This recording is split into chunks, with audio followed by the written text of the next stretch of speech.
আপনাদেরকে আমরা ক্ষুদ্র একটা তথ্য দিয়ে রাখি। আমরা আমাদের পেজে যে পোস্টগুলো করি, যে লেখাগুলো যায়, প্রত্যেকটা লেখা পাবলিকলি প্রকাশ করবার আগে, পাবলিশ করবার আগে আমাদের একটা টিম আছে, সেই টিমে আমরা দিই। প্রতিটা লাইন, প্রতিটা শব্দ সেখানে চুলচেরা বিশ্লেষণ হয় এবং সেখানে দেখা যায় আমার পেজে আমি লিখব, আমি কোনো একটা বিষয় বলবো, একজন আমাদের সহকর্মী, একজন আলিম বা কোনো একজন গ্রুপের মেম্বার তিনি বললেন না এটা উচিত হবে না, এটা চেঞ্জ করা উচিত বা এটা দেওয়া দরকার নাই। দেখা যায় তার কথাই আমাদেরকে মানতে হয়। অনেকে হয়তো মনে করেন যে র্যান্ডমলি বোধহয় লেখাগুলো আমরা দিতে থাকি। জি না, এত সহজ না। প্রতিটা লাইন, প্রতিটা শব্দকে আমরা মশওয়ারা ভিত্তিক বিশ্লেষণ করে তারপরে সেটা আল্লাহর উপর তাওয়াক্কুল করে আমরা দেওয়ার চেষ্টা করি। এরপরও কথা ভুলভাল হয়ে যায়। তাহলে আমরা যারা নিজেকে স্বয়ং সম্পূর্ণ মনে করছি, আশরাফ আলী থানভী রহমতুল্লাহ আলাইহি বলতেন, जो अपने आप को मुस्तकिल बिज़ात समझता है वो मुस्तकिल बज़ात है। যে নিজেকে নিজে স্বয়ং সম্পূর্ণ মনে করে, যার কোনো মুরব্বীর প্রয়োজন নাই, যার কোনো গাইডের প্রয়োজন নাই, যে কোনো কারোর তত্ত্বাবধানের প্রয়োজনীয়তা অনুভব করে না, সে আসলে কখনো ভালো দায়ী হতে পারে না। এই জন্য ভাইরা, আমাদের এত দায়ী, এত হাজার হাজার আমাদের ফেসবুক মুজাহিদ, কিবোর্ড মুজাহিদ, এত বেশি আমাদের দাওয়াতি কাজ করা মানুষ আছে, কিন্তু কোয়ালিটি নেই। এর অন্যতম কারণ হলো যে দাওয়াতি কাজ আমরা শেখার চেষ্টা করি না। আমরা মানুষটা 2 টাকার কথা বলি 4 টাকা ওজনের। আমি মানুষটা যতটুকু আমি সে ওজনে কথা বলবো।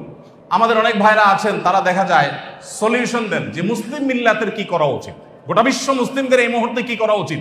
এই সমাধান দিচ্ছেন কে?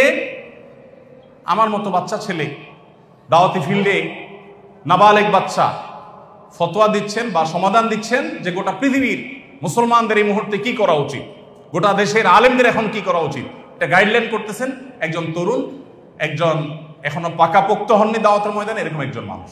আমি এর আগে বিভিন্ন জায়গায় বলেছি, আমার একটা বক্তব্যকে কেন্দ্র করে আজ থেকে আরো বছর 10 আগে, আরো বেশি হবে বোধহয় 12-13 বছর আগে, আমার এক বন্ধু, একজন বড় ডাক্তার, দিনদার, তিনি এক সময় বাম রাজনীতির সাথে জড়িত ছিলেন, পরবর্তীতে আল্লাহ তাকে হেদায়েত দিয়েছেন। তো আমি তার চেম্বারে রোগী হয়ে গেছি, আবার আমাকে স্নেহ করেন, ভালোবাসার মানুষ। তো উনি আমাকে প্রসঙ্গত বললেন, আপনার ওই বক্তব্যটা শুনছি, শুনে আমার কাছে মনে হয়েছে যে পাকার আগে আপনারা মাইকের সামনে চলে আসছেন।